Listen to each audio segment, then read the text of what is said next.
Olá, amados em Cristo Jesus. Agradeço a disponibilidade de cada um de nós. Primeiramente, queremos parabenizar nossos seguidores, nossos amigos que nos acompanham a todos os momentos, tanto aqui no YouTube, assim como no nosso grupo, no WhatsApp e também na página criada por nós no Facebook. Bem, hoje nós temos um tema que na verdade já existe um vídeo publicado anteriormente.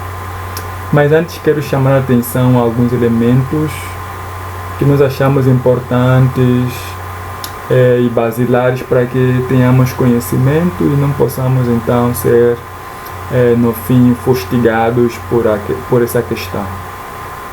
Bem, neste momento eu estou a fazer uma gravação à madrugada, são 1h36 nesse preciso momento, devido a questões ambientais, de calor e também outros assuntos alheios à nossa vontade. Entendemos gravar este vídeo neste horário, de modo a evitar que outras vozes de trânsito, de viaturas, de pessoas conversando, pudessem então fazer parte deste nosso projeto. Razão pelo qual nós gravamos esse estudo neste horário. Outra questão que também importa realçar é sobre este barulho que o estimado internauta consegue ouvir no nosso vídeo. Na verdade, este barulho é oriundo do computador, seu ventilador, devido à velhice do aparelho, faz esse barulho quando está então a funcionar, devido ao seu ventilador que já não funciona lá muito bem. Mas dá para trabalhar assim, é o que nós temos, graças a Deus, então dá para avançarmos. Bem, dizia eu a princípio de que é um tema que já existe aqui no canal, já há um vídeo publicado sobre este tema e trazemos um novo estudo apenas para responder algumas questões e, é claro, também trazer outros elementos que consideramos importantes para esse tema. Bem, meu nome é Pastor Baião e vamos juntos trabalhar para que então esse assunto seja esclarecido. Bem, como todo tema, claro que tem os subtemas a serem desenvolvidos. E nós temos ali todos os subtemas claramente delineados, dos quais nós vamos, ao longo do nosso estudo de hoje, ao longo deste vídeo, procurar desenvolver de forma clara, de forma menos complicada, e assim podermos então, no fim desse vídeo, ter um esclarecimento mais aprofundado. Também chamamos a atenção ao uso de materiais. Para este vídeo usamos apenas fontes bíblicas, usamos apenas versículos da própria Bíblia e vamos então todos juntos navegar neste trabalho. Bem, nós vamos começar exatamente com o primeiro assunto e nós trouxemos aqui o versículo mais famoso e mais badalado, o mais usado para extorquir dinheiro. Repito, o mais badalado, o mais famoso e o mais usado para extorquir dinheiro do bolso de quem já tem pouco ou de quem nada tem. Malaquias 3, versículo 10. Trazei os dízimos à casa do tesouro, para que haja mantimento na minha casa, e provai-me nisto, diz o Senhor dos Exércitos, se eu não vos abrir as janelas do céu e não derramar sobre vós bênção sem medida. E então questionamos, o que é dízimo? Tudo bem, trazer os dízimos na casa do tesouro, tudo bem, eu quero trazer, mas o que é dízimo? Dízimo é o quê? Existem muitos teólogos que dizem que não, o dízimo é dinheiro, na verdade, porque nós trabalhamos na indústria, então trabalhamos nas empresas e não recebemos espécie, não recebemos pecúnias, recebemos dinheiro, então temos que dizimar também dinheiro. Balela. Primeiramente, digo, a todo esse discurso, a toda essa falácia, balela, mentira, tudo mentira. A Bíblia, em momento nenhum, ensina que dízimo é dinheiro. Em momento nenhum. Primeiro, preste atenção. Primeiro, a Bíblia, em momento nenhum, ensina que dízimo é dinheiro. Você anotou? Creio que sim. Muito obrigado. Repito, a Bíblia, em momento nenhum, ensina que dízimo é dinheiro. Se você dizima dinheiro, para já com isso. Segundo, não queremos avançar, mas deixa eu dar aqui um vislumbre.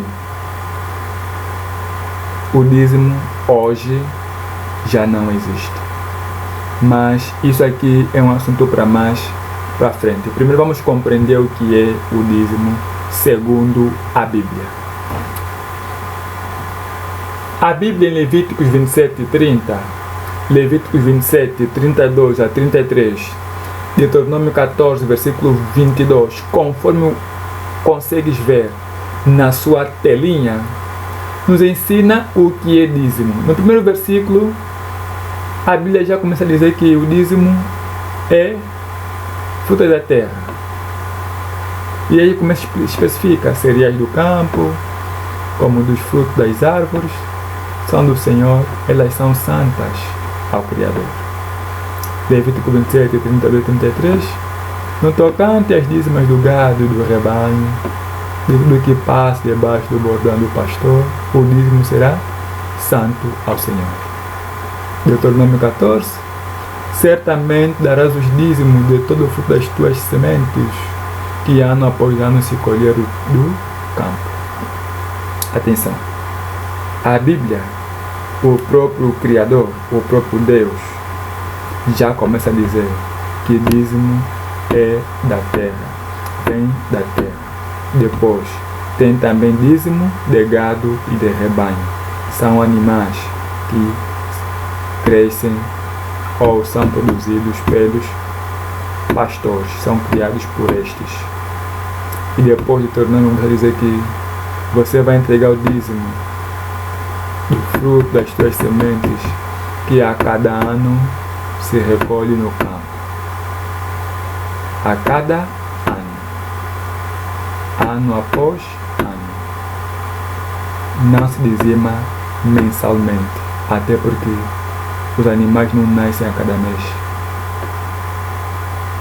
Não, isso não existe. O teu campo, a sua lavra, não produz alimento a cada mês que passa. Muitos produtos saem de 1 em 1 ano, outros saem de 6 em 6 meses, outros saem de 3 em 3 meses, depende do tipo da colheita. Portanto, esquece essa teoria que costumam usar para nos enganar, de que não, o dízimo deve ser dado todos os meses, o cristão não pode roubar. Você não está a roubar nada. A Bíblia que está a dizer, dízimo não é dinheiro, dízimo é fruto do campo. Tá? Em resumo, o dízimo é toda a novidade do campo, produtos agrícolas. Quando falamos novidade do campo, estamos a falar aquilo que cresce no campo, que cresce na lavra, que cresce na roça, que cresce lá na roça, que é produzido, pode ser produzido manual ou industrialmente. Para quem é fazendeiro e produz seus produtos de forma industrial, ele pode dizimar. Para quem produz manualmente também deve dizimar, ou seja, devia dizimar. E depois tem os animais. E entenda que os dízimos são apenas animais domésticos, criados com propósito de renda. Ou seja, quando o homem domestica animais com o objetivo de enriquecer, desses animais, a cada vez que os animais darem à luz, reproduzirem, o homem, o pastor ou o dono deve retirar a parte santa, separada do Criador, que é o dízimo, ou seja, devia retirar naquele tempo. Recordando que estamos falando do dízimo dentro da antiga aliança. Bem, então entendemos primeiramente que o dízimo não é dinheiro, mas sim produtos agrícolas e também animais. Ok? Tá claro? Muito obrigado. Vamos então passar para a questão da oferta. O que é oferta? Êxodo 35, versículo 4. Deus falou para Moisés e Moisés fala para a congregação. Leia o que diz. Disse mais a Moisés e a toda a congregação dos filhos de Israel: esta é a palavra que o Criador ordenou, dizendo: tomai do que tendes uma oferta para o Criador, cada um de coração disposto, voluntariamente atrará por oferta ao Criador ouro, prata, bronze. E você começa a compreender aqui que Deus não fala mais de animais do campo, já não fala do fruto da lavra, já não fala disso, já fala que a oferta pode ser ouro, pode ser prata, pode ser bronze. Se você continuar na descrição, vai encontrar o carmesim, o azul púrpura, entre outros. Qualquer coisa que o homem considere valioso pode ser usado como oferta para a casa do Senhor, para a edificação do templo, para levar à casa de Deus, para entregar ao sacerdote, ao entregar ao profeta, ao apóstolo, ao pastor. Isso é alguma coisa valiosa, alguma coisa que a pessoa considera importante.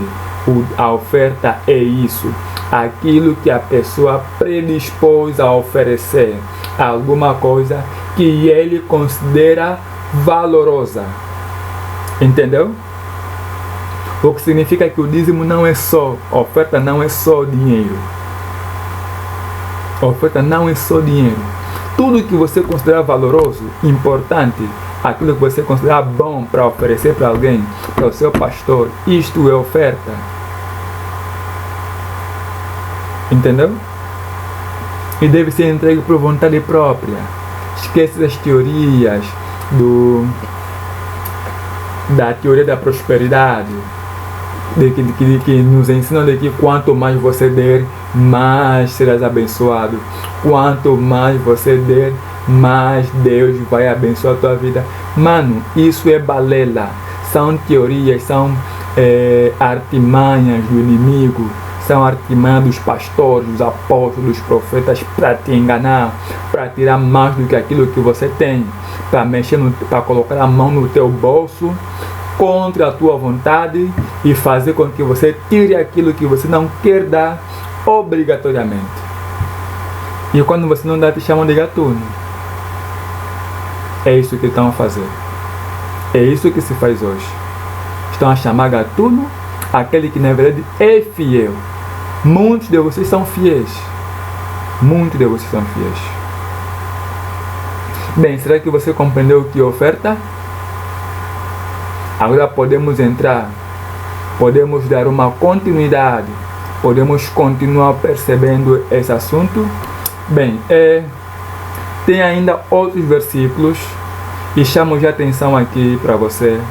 Pode começar a pausar, vai pausando, de modo que possa ler os versículos todos, ou então possa anotar na sua agenda, no seu caderno, de acordo com o material que você tem, de modo que não percas nada, ok?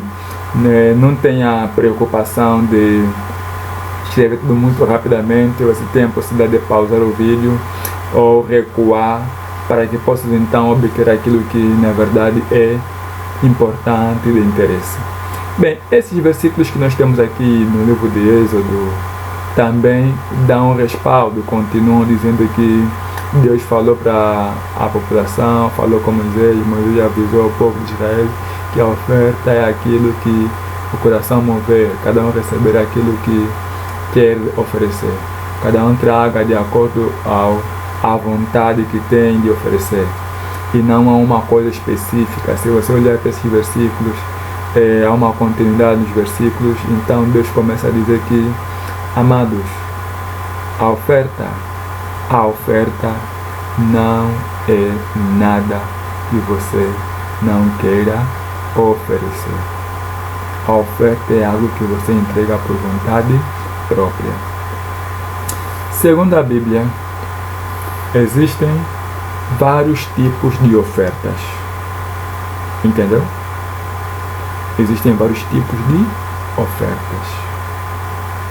Bem, eu quero explicar aqui 2 tipos. Primeiro, as ofertas voluntárias e também as ofertas de ação de graças. As ofertas voluntárias, nós lemos já os versículos anteriores. São aquelas que você tira por vontade própria e oferece e entrega por vontade própria. Ao longo da semana, Deus te protegeu, caminhou contigo, enfim, recebeste teu salário, ou fizeste um negócio que sucedeu bem, então você entendeu ofertar alguma coisa para o pastor, para a igreja. Isso aqui chama-se oferta voluntária. É a oferta mais importante que a Bíblia ensina e que Deus pede. A outra oferta é a oferta de ação de graças. O nome já está a dizer tudo. Ação de graças. Deus fez alguma coisa na sua vida, você pode dar uma oferta de ação de graças. Muitos pastores vão de colocar valor na oferta de ação de graças. Mano, oferta. Essa oferta é em função do milagre que Deus fez na vida dessa pessoa. Você não pode fixar o valor. Ele deve dar de acordo àquilo que Deus fez na vida dele. Não fixem valores, pastores. Não fixem valores, apóstolos. Não façam isso. Não existe uma meta para ação de graças. A pessoa sabe o que Deus fez, como aquele milagre importante na vida dele. Então, ele poderá quantificar mediante a sua fé. Você não precisa dizer que é X. Entendeu? E você, membro, não aceite ser quantificado. Ninguém deve quantificar a tua fé. Aquilo que teu coração propuser deve ser também isto. Isso é uma oferta de agradecimento a Deus. Epa, vamos continuar. Bem, queremos falar sobre a antiga aliança e o dízimo, de modo que possamos compreender, ok? Possamos compreender como é que essa questão do dízimo aparece, ok? Mas também vamos compreender o que é a aliança. Todos esses versículos que você está a ver ali na tela ensinam que em algum momento Deus apareceu e faz aliança, ok? Os versículos mais recentes estão em Mateus 26, versículo 28, Marcos 14, versículo 24, Lucas 22, versículo 20, onde a Bíblia diz que Jesus faz aliança com a humanidade.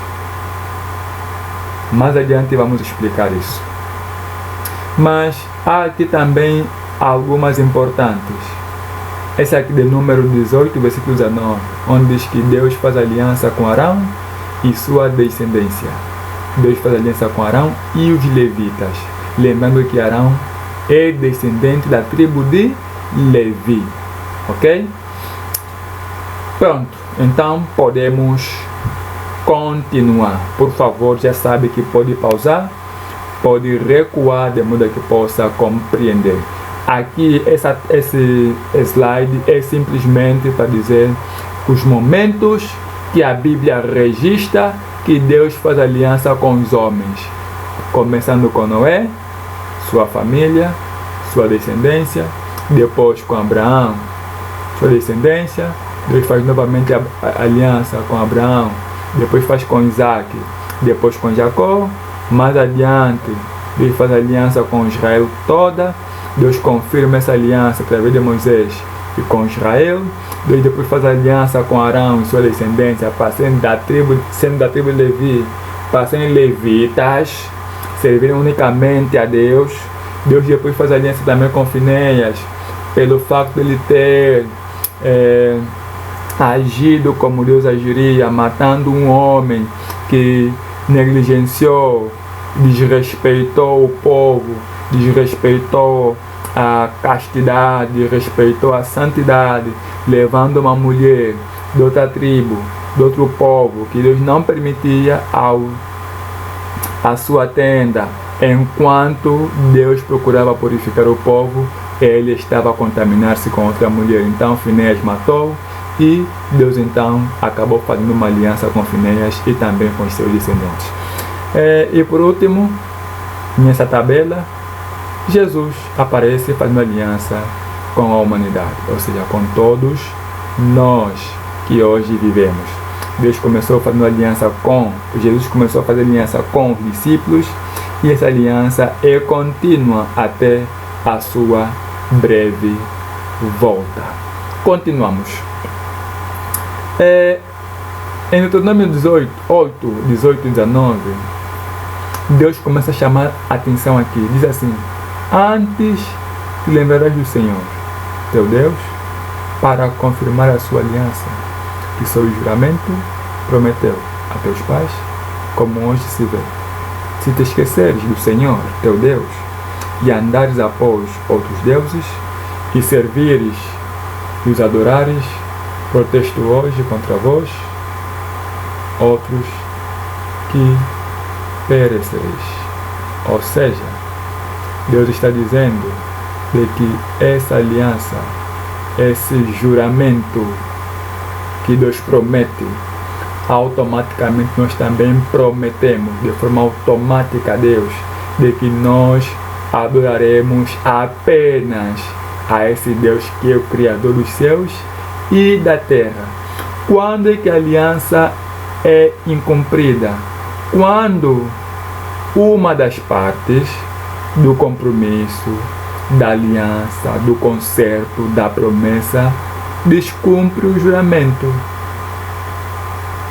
Quando Israel se desviava, o que Deus fazia? Os colocava sob castigo, porque eles não cumpriram a sua parte na promessa. Quando o povo desviava, Deus retirava a sua promessa. E o povo ficava ali, muitas vezes perambulando de um lado para o outro. Quer dizer que quando você faz um pacto com Deus, você deve cumprir, para que Deus também cumpra a sua parte.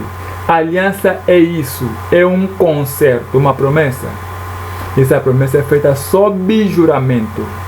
Quer dizer que você jura cumprir a tua parte, e Deus jurará cumprir a sua parte. Um outro elemento importante: a aliança é geralmente confirmada com sangue. Lembra aquele versículo que nós citamos no slide anterior, no livro de Mateus? Jesus levanta o cálice de vinho e diz que este é o meu sangue, o sangue da nova aliança. Ou seja, estava a dizer que a aliança que ele estava a fazer também seria feita com sangue. Toda aliança é feita com sangue, é confirmada com sangue. O homem promete, depois confirma através do sangue. Você entendeu? Podemos continuar? Ok. Quando Deus chamou Moisés para voltar à terra do Egito, tirar o povo de lá, Moisés disse que não sabia falar. Então Deus lhe perguntou: não é Arão o levita teu irmão? Êxodo 4:14. Deuteronômio 10:8-9. Lemos o seguinte: por esse tempo o Senhor separou a tribo de Levi. Para quê? Para levar a arca da aliança do Senhor, para estar diante do Senhor, para o servir e para abençoar em seu nome até ao dia de hoje. Pelo que Levi não tem parte nem herança com seus irmãos. O Senhor é a sua herança, como o Senhor teu Deus lhe tem prometido. Ou seja, Deus separou a tribo de Levi para um propósito: levar a arca da aliança na época e estar diante de Deus, ou seja, estar perante Deus todos os santos dias, para abençoar no nome de Deus cada pessoa que vai ao templo, que vai adorar, que vai servir, que vai fazer alguma coisa, que vai buscar uma bênção, que vai orar. Essa pessoa deve ser abençoada pelo levita. Na época era assim. O levita, quando recebia um membro que vinha fazer um sacrifício, que vinha orar, que vinha se lamentar, era sua obrigação declarar palavra de bênção para essa pessoa. Assim como acontece com os pastores hoje, quando um membro vem aflito, é obrigação do pastor orar com esse membro e declarar palavra de bênção para com esse membro. Entendeu? Porque ele foi separado para esse propósito. Levi não tinha herança. Sua herança eram seus irmãos, aquilo que os irmãos davam como oferta. Por isso é que na época, como Levi não podia trabalhar, o dízimo era automaticamente obrigatório. Era obrigatório, porque Levi não podia trabalhar. Ele tinha que estar diante de Deus todos os santos dias. Não tinha repouso. Era esse aqui seu trabalho. Você entendeu? Lê outros versículos que estão aí na parte inferior e poderá então compreender algumas questões. Caso tiver alguma dúvida, por favor, não tenha aquela preocupação, não hesite, escreva lá abaixo nos comentários e poderemos interagir quando for possível. Bem, vamos então falar sobre as funções do dízimo na Antiga Aliança. O dízimo servia para quê? Qual era a função do dízimo? Quando o povo dizimava, o que se fazia com essas coisas? Lembrando que o dízimo era alimento e também animal. O que era feito? Primeiro você precisa entender que havia dois tipos de dízimo: o dízimo anual e o dízimo trianual. O dízimo de 3 em 3 anos. Está aí os versículos, podes ler para melhor acompanhar, para melhor compreender. Retomamos ao versículo inicial. Embora aquela hora não fizemos menção, agora sim, na retoma, vamos então ler o versículo. Malaquias 3, versículo 10 até 11, diz o seguinte: trazei todos os dízimos à casa do tesouro, para que haja mantimento na minha casa. E provai-me nisto, diz o Senhor dos Exércitos: por vossa causa repreenderei o devorador, para que não vos consuma o fruto da terra, a vossa vida no campo não será estéril, diz o Senhor dos Exércitos. É interessante. Deus agora repreende o povo e disse: não, vocês já roubaram o dízimo há muito tempo, agora tragam o dízimo na casa do tesouro para que haja comida, haja alimento na minha casa.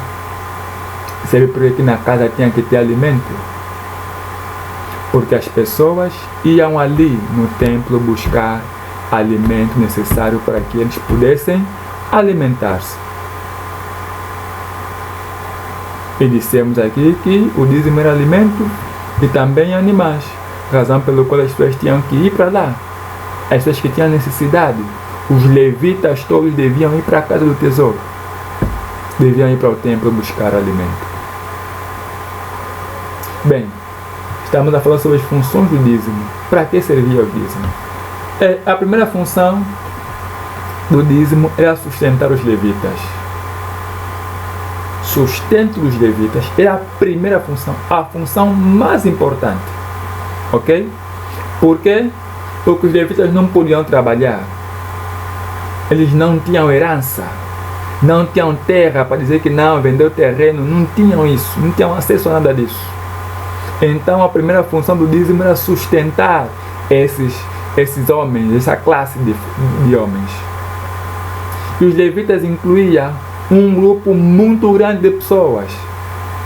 Somos sacerdotes, hoje podemos chamar apóstolos, sacerdotes, podemos chamar os pastores, os próprios levitas, que hoje podemos chamar os diáconos, os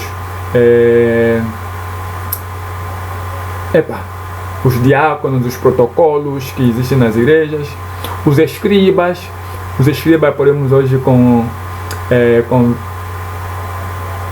associados aos secretários departamentais, os cantores e os porteiros. Estamos a falar do segurança, que são aqueles que mantêm a segurança do templo. Eram também da tribo de Levi, faziam parte dos levitas, porque não podia ser qualquer pessoa a cuidar do templo, tinha que ser levita. Então esses aqui tinham direito, porque trabalhavam no templo, tinham o direito de comer do dízimo. Será que você entendeu? E a segunda função era sustentar os órfãos. Sustentar os órfãos, as viúvas, estrangeiros. Os estrangeiros que são de outros países, de outras cidades, estão aí no meio de nós, próximo de nós, não têm condições, eram sustentados pelos dízimos. As viúvas que não tinham condições de trabalhar, cujos filhos não podiam sustentá-los, eram sustentadas pelos dízimos. Os órfãos que perdiam os pais e mães, não tinham ainda de trabalhar, não trabalhavam, eram sustentados pelos dízimos. Está aí embasamento bíblico. Então você não pode vir aqui dizer que não, o dízimo era só para o sacerdote, era só para os pastores. Não, isso não existe. O dízimo era para todos que tivessem necessidade. Órfãos, viúvas, estrangeiros, porteiros, cantores, todos aqueles que trabalham no templo.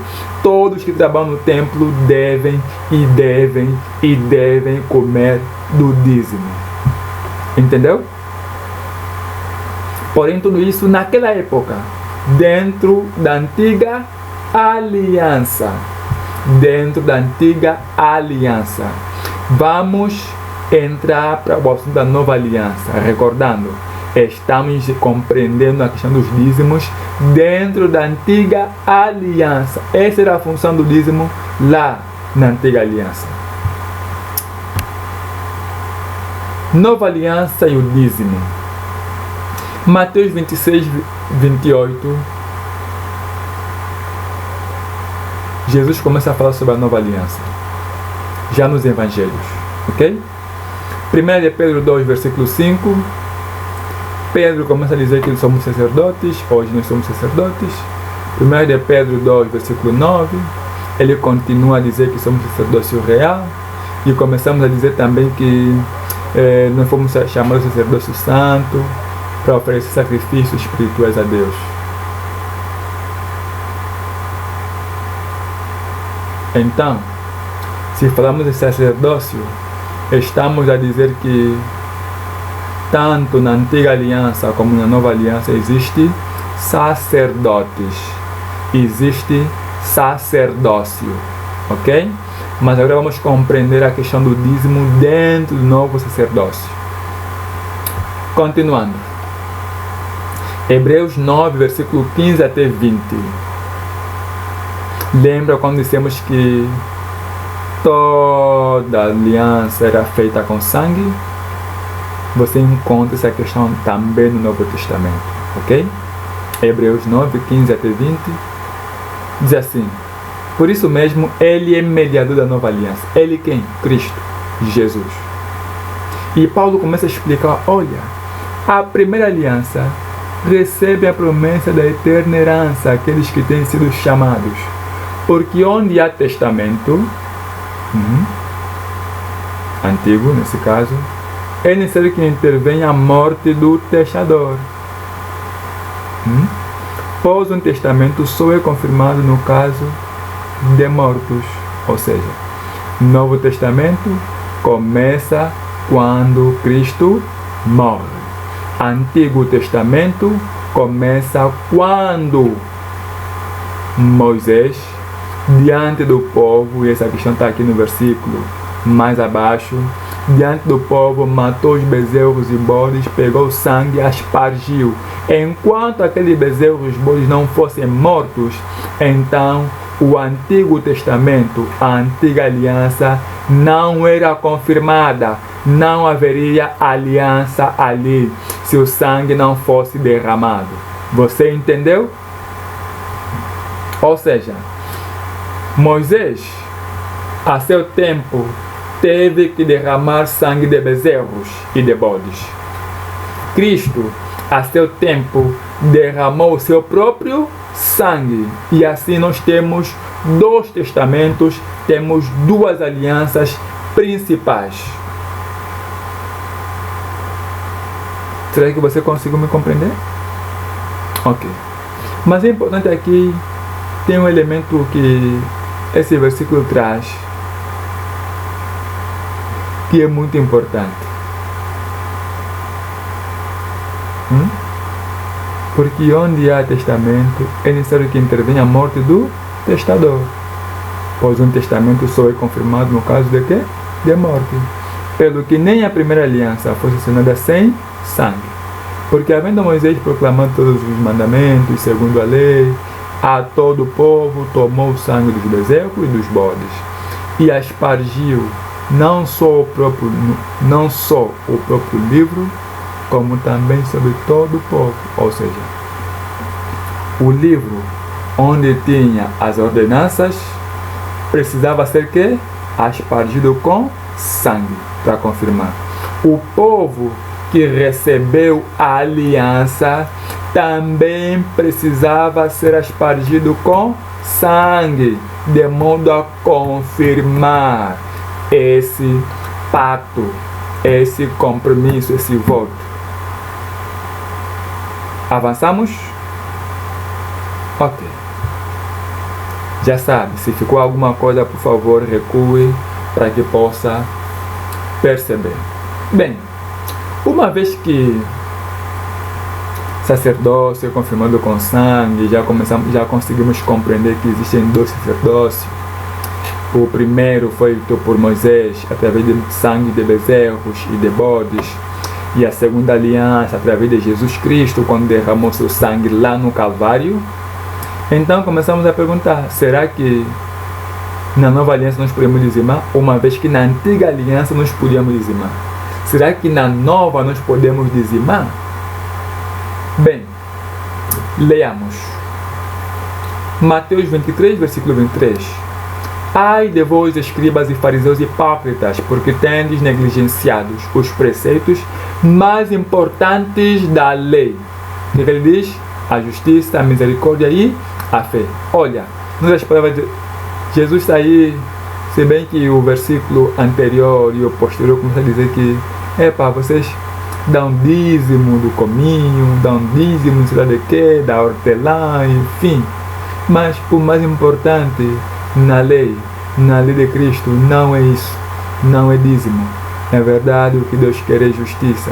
Sejam justos, sejam misericordiosos e tenham a fé, guardem a fé, perseverem na fé. Isso é mais importante que dizimar até uma fatia, qualquer coisa, até o cominho. Isso não tem grande importância. Atos 13, versículo 39. Por meio de Cristo, todo o que crê é justificado de todas as coisas, das quais vós não podeis ser justificados pela lei de Moisés. Hebreus 7, 12. Pois quando se muda o sacerdócio, necessariamente há também mudança de lei. Ou seja, sacerdócio levítico foi mudado pelo sacerdócio de Cristo. Sacerdócio antigo da antiga aliança foi mudada pelo sacerdócio da nova aliança. Você recorda o texto que nós lemos, 1 de Pedro, capítulo 2, versículo 5 e versículo 9. Pedro disse que nós somos sacerdócio real, somos novo sacerdócio para oferecer sacrifícios a Deus, através de quem? De Jesus. E Hebreus 12, 7, 12 diz que, como se mudou o sacerdócio, é também necessário mudar a lei. E eu pergunto, qual foi a lei que Cristo deixou? Uma vez que sacerdócio levítico, quando o sangue foi aspergido sobre o povo, antes foi aspergido sobre o livro da lei. Entendeu? Agora, Cristo primeiro ensina a lei e depois derrama o seu sangue. E a lei está lá em cima. Nós lemos o preceito mais importante da lei. Jesus diz que o mais importante da lei já não é essas coisas que nós estamos habituados. Não. Está dizer que o mais importante na lei é justiça, misericórdia e fé. Entendeu? Isso é mais importante que dizimar. Para Cristo o dízimo não tem valor. O sacerdócio não tem valor. Até porque ele vivia uma vida abstinada. Uma vida completamente separada dessas coisas. Hebreus 7, versículo 5. Esse versículo nos explica de forma mais tácita, mais clara. Ora, o filho de Levi recebe o sacerdócio. Tem mandamento de recolher os dízimos do povo, ou seja, dos seus irmãos, embora tenham este descendido de Abraão. Ou seja, naquele tempo, todo que fosse levita, que recebesse sacerdócio, recolhia dízimo dos seus irmãos. Lembrando que Abraão teve 2 filhos, Isaac e Ismael. Ismael teve filhos. Lembrando que Ismael foi descendência de Abraão. Mas apenas os de Isaac devolvem dízimo. Lembra que Isaac, ou melhor, Isaac teve 2 filhos, Esaú e Jacó. Porém apenas os 11 de Jacó podiam dizimar. Da tribo de Esaú, os que fossem descendentes de Esaú também não podiam dizimar, mas eles não faziam parte dos 11. Entendeu? E a história bíblica hoje diz que nós não somos descendentes de Jacó. Compreende? Primeira coisa, imagina se até Esaú, que é descendente de Abraão, não poder dizimar, quanto mais nós que não somos descendentes. Começa a pensar. Pensa. Continuando. Hebreus 7, 14 até 17 diz: pois é evidente que nosso Senhor procedeu de Judá, tribo ao qual Moisés nunca atribuiu sacerdotes. A semelhança de Melquisedeque, se levanta outro sacerdote, constituído não conforme a lei de mandamentos carnal, mas segundo o poder de quê? De vida indissolúvel. Porquanto se testifica tu és sacerdote para sempre, segundo a ordem de Melquisedeque. Compare com Números 18, versículo 1 até 7. Ali você vai encontrar a descrição daquilo que é sacerdócio levítico. Bem, respondendo à questão que nós colocamos no princípio, pode-se dizimar na nova aliança? Resposta: não devemos dizimar na nova aliança. Cristo não orientou dizimar. Cristo orientou ofertar.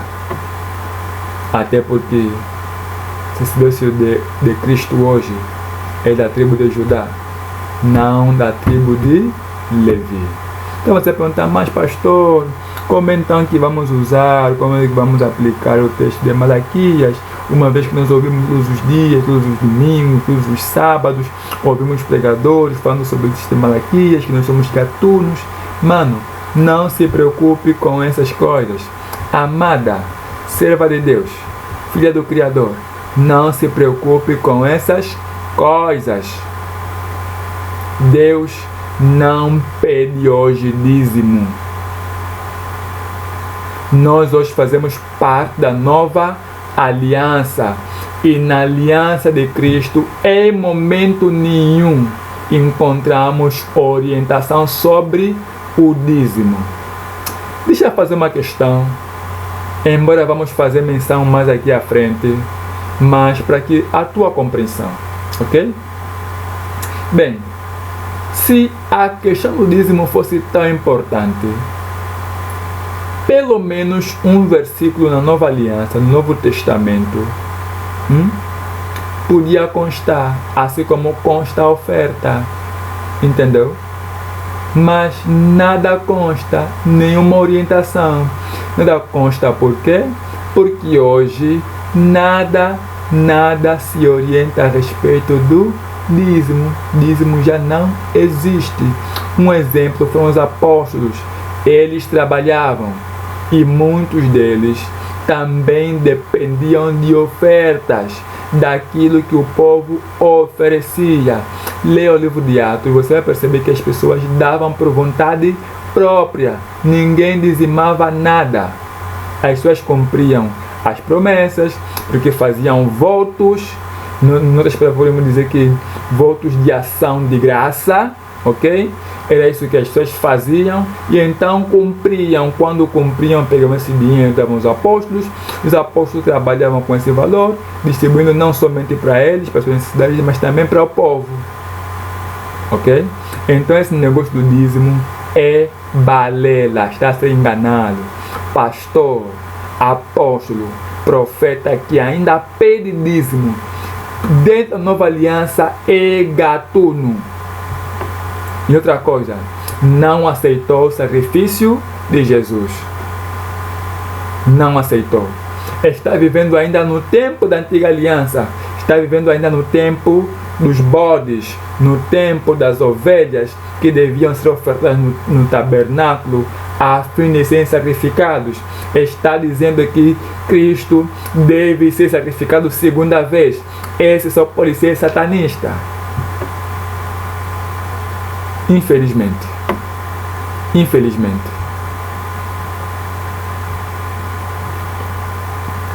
Funções da oferta na nova e na antiga aliança. Meu caro, a oferta tem a mesma função, tanto na antiga aliança como na nova aliança, ok? Tem a mesma função.